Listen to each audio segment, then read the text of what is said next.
Assalamualaikum warahmatullahi wabarakatuh. Waalaikumsalam warahmatullahi wabarakatuh. Selamat pagi anak-anak. Pagi Bu. Salam Pancasila. Salam Pancasila. Ya, semangat sekali. Sebelum kita memulai pembelajaran pada pagi hari ini, alangkah lebih baik kita berdoa secara bersama-sama. Ada yang bersedia memimpin berdoa? Saya Bu. Silahkan Mbak Nina. Teman-teman, sebelum mulai pembelajaran pagi ini, mari kita berdoa bersama-sama. Doa mulai. Doa selesai. Terima kasih. Loh, ini Ibu lihat papan tulisnya masih kotor. Apakah yang piket tidak berjalan dengan baik hari ini? Iya. Silahkan dibersihkan terlebih dahulu bagi yang piket. Yang lain, tolong siapkan buku PPKN, buku paket, dan buku tulis di atas meja. Tolong nanti dicatat apa yang sekiranya perlu untuk dicatat.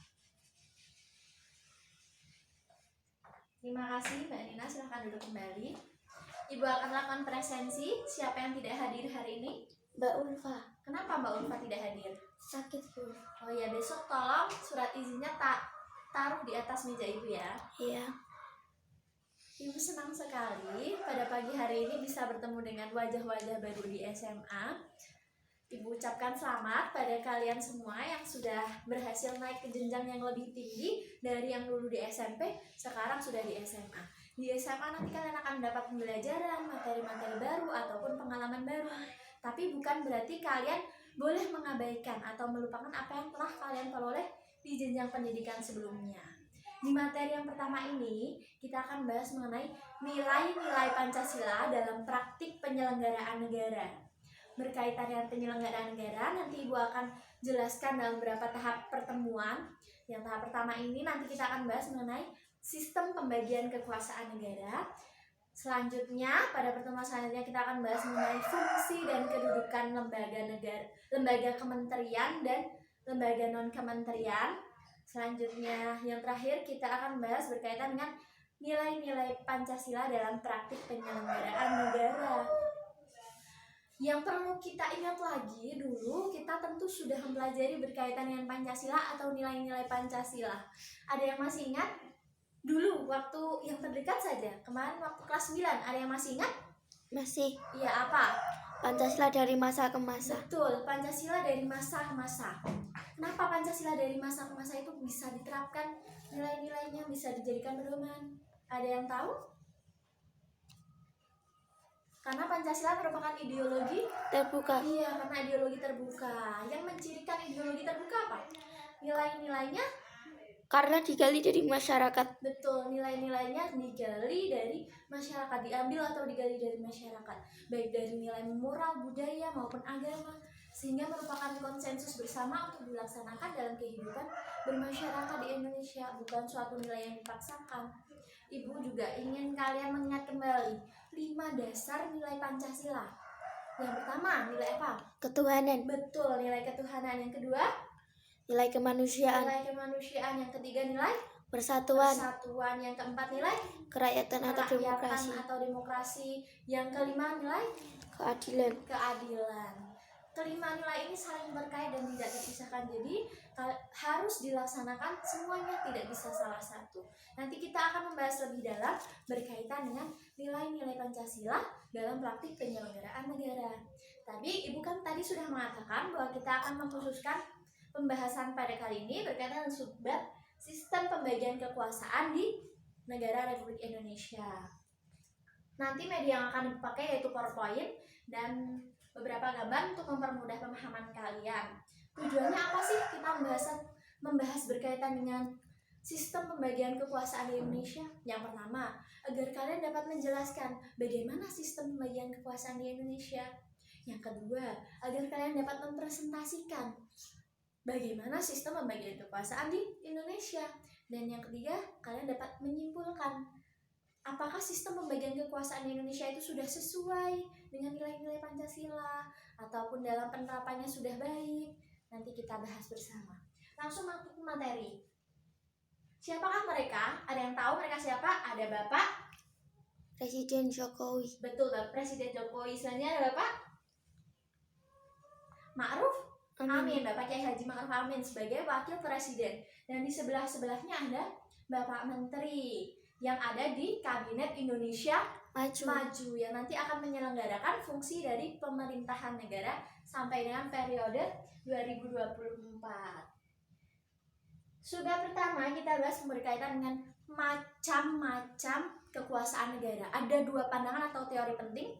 Yang pertama, menurut John Locke. Menurut John Locke itu ada 3. Yang pertama kekuasaan legislatif, yaitu kekuasaan membentuk undang-undang. Yang kedua adalah kekuasaan eksekutif, yaitu kekuasaan melaksanakan undang-undang. Dan juga di pendapat John Locke ini selain melaksanakan undang-undang juga mengadili pelanggaran dari undang-undang. Dan yang terakhir adalah fungsi federatif, yaitu yang berkaitan dengan hubungan luar negeri. Pendapat dari John Locke ini disempurnakan dengan pendapat dari Montesquieu. Montesquieu berpendapat bahwa kekuasaan federatif yang tadinya di John Locke itu sendiri dia masukkan ke kekuasaan eksekutif, dan kekuasaan mengadili yang awalnya di John Locke itu masuk ke kekuasaan eksekutif dia pisah menjadi kekuasaan kehakiman atau kekuasaan mengadili, yaitu lembaga yudikatif. Jadi ada 3 menurut Montesquieu, yaitu lembaga legislatif, eksekutif, dan yudikatif, atau yang sering kita sebut dengan trias politika. Betul sekali. Selanjutnya berkaitan dengan materi yang selanjutnya atau subbab yang selanjutnya, itu konsep pembagian kekuasaan Indonesia. Apa sih yang membedakan pembagian sama pemisahan? Ada yang bisa bantu menjawab? Iya, betul sekali. Jadi kalau pembagian kekuasaan itu dimungkinkan adanya kerjasama dan koordinasi antar kekuasaan negara, sehingga nanti akan bisa tercipta mekanisme check and balance. Sedangkan kalau pemisahan kekuasaan negara itu menjalankan fungsinya secara masing-masing, akan sangat minim terjadi koordinasi atau kerjasama. Contoh Indonesia memakai sistem yang mana? Pembagian atau pemisahan? Ada yang bisa enggak? Pembagian. Betul, pembagian kekuasaan. Lanjut. Pembagian kekuasaan negara Republik Indonesia berdasarkan Undang-Undang tahun 1945 ada 2 penerapannya, yaitu secara vertikal dan secara horizontal. Yang secara horizontal itu berkaitan dengan fungsi lembaga negara. Nanti ada 2 tingkatan, di tingkat pusat dan di tingkat daerah. Di tingkat pusat dibagi menjadi 6 klasifikasi kekuasaan. Yang pertama adalah konstitutif, yang kedua adalah legislatif,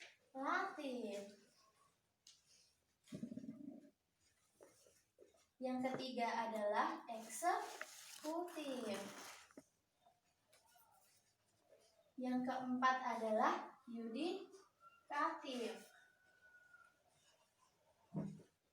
kelima adalah eksaminatif,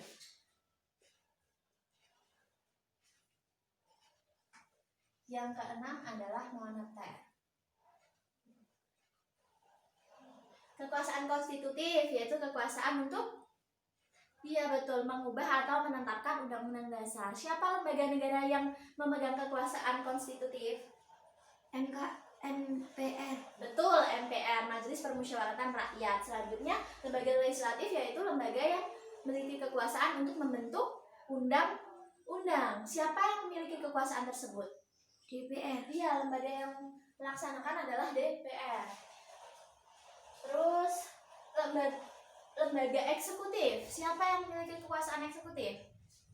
Eksekutif itu menjalankan undang-undang atau menjalankan pemerintahan negara. Siapa? BPK. Salah, Bapak Presiden. Selanjutnya untuk kekuasaan yudikatif. Kekuasaan yudikatif yaitu kekuasaan kehakiman atau kekuasaan mengadili. Siapa lembaga yang bertugas untuk melaksanakan? Mahkamah Agung dan Mahkamah Konstitusi. Betul.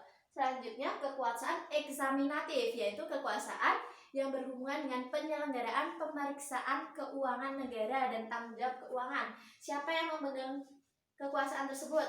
BPK. Betul, Badan Pemeriksa Keuangan. Kemudian yang terakhir itu moneter. Kekuasaan moneter itu yang berkaitan dengan pembuatan dan pelaksanaan kebijakan moneter maupun mengatur kelancaran arus pembayaran atau kurs rupiah seperti itu. Siapa yang memegang kekuasaan dari moneter ini? BI, Bank Indonesia. Lanjut ya. Itu kan tadi pembagian kekuasaan secara horizontal di tingkatan pusat. Sedangkan di tingkat daerah itu berlangsung antara pemerintah daerah dengan Dewan Perwakilan Rakyat Daerah. Seperti itu. Kalau yang kedua adalah pembagian kekuasaan secara vertikal. Berarti kekuasaan negara itu didasarkan pada tingkatannya. Nanti hubungan dan kaitannya adalah antara pemerintahan pusat dan pemerintahan daerah sebagai konsekuensi dari adanya otonomi daerah. Betul sekali. Selanjutnya Ibu akan memberikan tugas pada kalian semua. Ini kan kita tadi sudah mempelajari berkaitan dengan pembagian kekuasaan secara horizontal di tingkat pusat. Ada 6 lembaga negara. Nanti kelas dibagi 6 kelompok. Setiap kelompok akan menganalisis setiap lembaga negara. Jadi contoh ya, Ibu kasih contoh. Kelompok 1 mendapatkan kekuasaan legislatif. Berarti siapa yang memegang kekuasaan legislatif? DPR. Nanti kalian cari fungsinya apa? Legislatif, bentuk undang-undang. Terus nanti kalian cari undang-undang dasar yang mengaturnya pada pasal berapa, dan kalian menganalisis apakah dalam membentuk undang-undang itu sudah sesuai atau belum dengan nilai-nilai Pancasila. Cari salah satu fenomena, seumpama dalam pembentukan undang-undang MD3, itu apakah sudah sesuai belum dengan nilai-nilai Pancasila. Nah, nanti kalian analisis. Setiap kelompok berbeda ya. Ibu kasih waktu 15 menit, silahkan.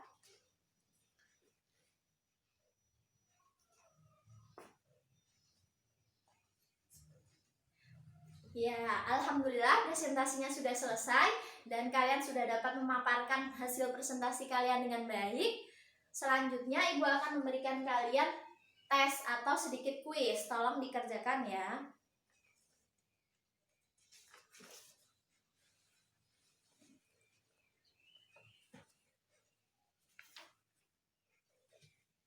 Ibu kasih waktu 2 menit. Ya, Ibu cek ya. Sudah, sekalian dikumpulkan saja.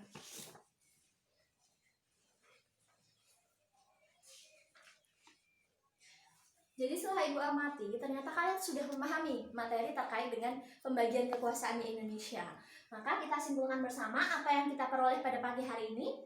Ya, kita dapat memahami tentang macam-macam kekuasaan negara menurut John Locke dan Montesquieu. Kalau John Locke itu kekuasaan legislatif, eksekutif, dan yudikatif. Salah, federatif. Kalau John Locke federatif, kalau Montesquieu adalah legislatif, 2 eksekutif, dan yang ketiga adalah yudikatif. Selanjutnya kita berkaitan dengan pembagian kekuasaan, itu ada secara vertikal dan horizontal. Secara vertikal berkaitan dengan tingkatannya. Kalau horizontal didasarkan pada fungsi lembaga negara. Betul sekali. Selanjutnya, apakah ada yang belum jelas dari pembelajaran pada pagi hari ini? Sudah jelas semua? Ya, untuk pertemuan selanjutnya adalah materinya berkaitan dengan fungsi dan kedudukan lembaga kementerian dan lembaga non-kementerian. Ibu harap kalian sudah membaca atau membahas di rumah materi tersebut, dan kalian Ibu tugaskan untuk meresum minimal 1 lembar di buku kalian. Besok Ibu akan mengecek. Ada yang ingin bertanya kembali? Ibu rasa tidak. Silahkan, ada yang bersedia untuk menutup pembelajaran pada pagi hari ini? Saya, Bu. Ya, silahkan Mbak Nina.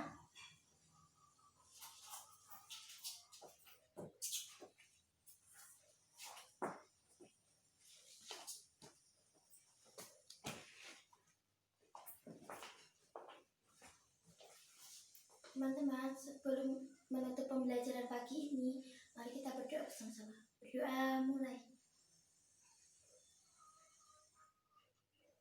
Berdoa selesai. Terima kasih Mbak Nena.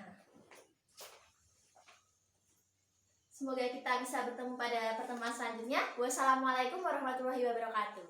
Waalaikumsalam warahmatullahi wabarakatuh.